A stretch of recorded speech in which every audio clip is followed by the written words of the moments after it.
But this weekend's revelations show that this government has drafted this bill not with the victims of domestic violence in mind, but their partners in the coalition.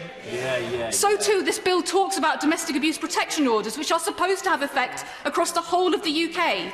Yet there is no clarity, given the restriction on scope, how the government intends to compel Scotland or Northern Ireland to act on them.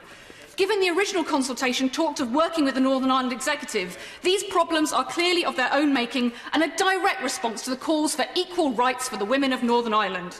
So given this mess, can I ask the Minister to confirm which of the DUP coordination committees this decision was taken at?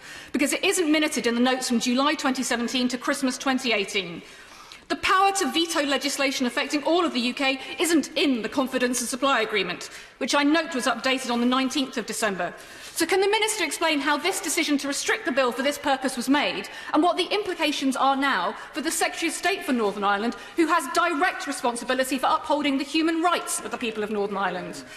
Can the Minister also explain why migrant women, those on low incomes and abusive relationships, should pay such a price? Can she stop hiding behind devolution and say sorry to Sarah Hewitt for making her relive the trauma of what has happened to her all over again just because the government needs those 10 votes of the DUP to stay in power? We saw that last night, and I've no doubt we'll see it again. But this bill shows the human consequences for women across the UK of the Confidence Supply Agreement.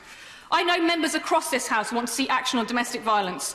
I know that those restrictions in Northern Ireland will trouble many, but not just the women in our constituencies across the whole UK.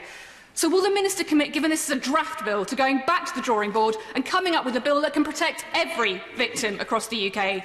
Minister, fight us fair and square on abortion rights in this place, not through backroom deals and bargaining, unless it will take a rape victim having to come to court to make this government do the right thing and not block this change. Put DV, not the DUP, first.